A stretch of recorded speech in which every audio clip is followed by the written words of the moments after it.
तो सारे देवताओं को, ब्रह्मा विष्णु महेश, सबको यहाँ से इस स्थान का परित्याग करना पड़ा, जो भगवान भोलेनाथ का अति प्रिय क्षेत्र है। लेकिन हाँ दोस्तों नमस्कार, मेरा नाम विनयकांत द्विवेदी है और थोड़ा देशाटन का शौकीन हूँ।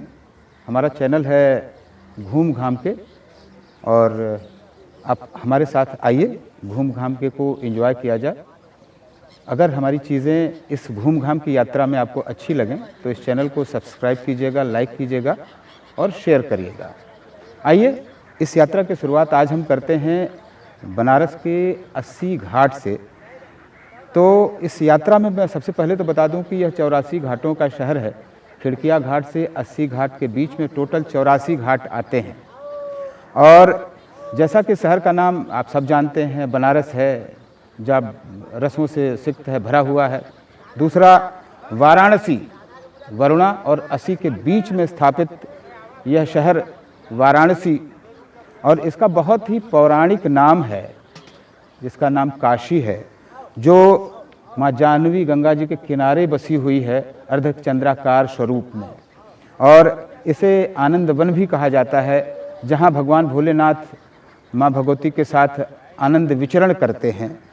आइए आपको एक बड़ी प्यारी सी यहाँ की कहानी बताते हैं कि यहाँ के जो प्रथम शासक हुआ करते थे, जिनको रिपुंजय कहा जाता है पुराणों में, और जिन्हें दिवोदास नाम दिया इस सृष्टि के संचालक ब्रह्मा जी ने, तो वो अपने मन और इंद्रियों को समेटे यहीं पर तपस्यारत थे।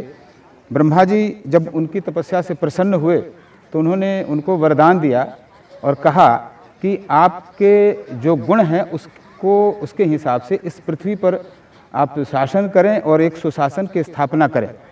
तो उन्होंने एक शर्त रखी कि भाई हम तो तपश्चर्या में संलग्न हैं, लेकिन अगर आप हमें यह दायित्व सौंप रहे हैं तो मेरी एक शर्त है कि सारे देवताओं को पृथ्वी का परित्याग करना पड़ेगा।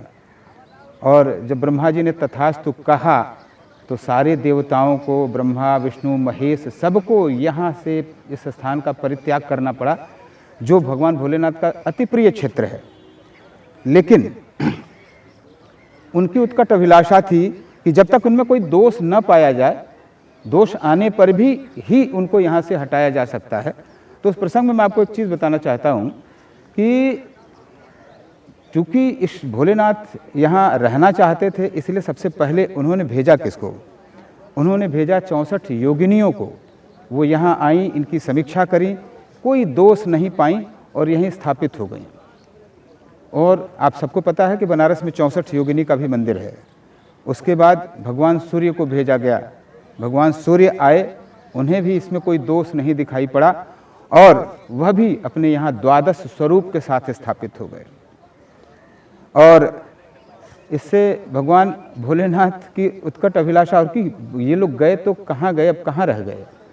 फिर ब्रह्मा जी को भेजा गया। ब्रह्मा जी आए।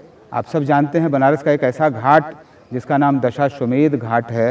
ब्रह्मा जी ने वहाँ पर अश्वमेध यज्ञ किया और वो भी यहीं रह गए, और यहाँ से जाने की उनकी इच्छा नहीं हुई, क्योंकि ये आनंद वन है। ये वो क्षेत्र है जो जिसके लिए कहा गया है कि it can neither be created not destroy, न तो इसे बनाया जा सकता है ना ही इसको नष्ट किया जा सकता है। ये वो अद्भुत स्थल है।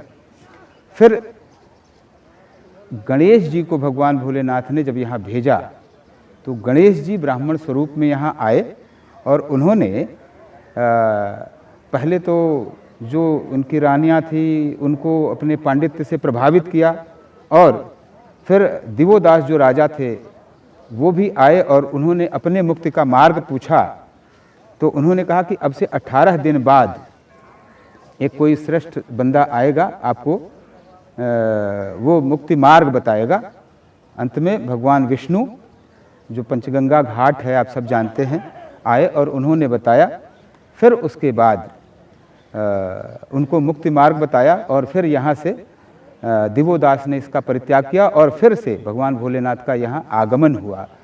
जो ये काशी क्षेत्र है, 3 खंड है। एक हम लोग आज केदार खंड में 80 घाट पर उपस्थित हैं और यहीं से हमारी ये घूम घाम की यात्रा शुरू हो रही है। तो हम बनारस के 84 घाटों का परिचय कराएंगे और सिर्फ यही नहीं, बनारस के अलावा भी हम आपको संपूर्ण भारत का देशाटन कराएंगे। हमारा चैनल आपको अच्छा लगा हो घूम घाम के, हम घूम घाम के दरमियान आपको बनारस का दर्शन भी करा रहे हैं। साथ ही अगर ये अच्छा लगे तो आप इसको लाइक करें, सब्सक्राइब करें और शेयर करें। Thank you.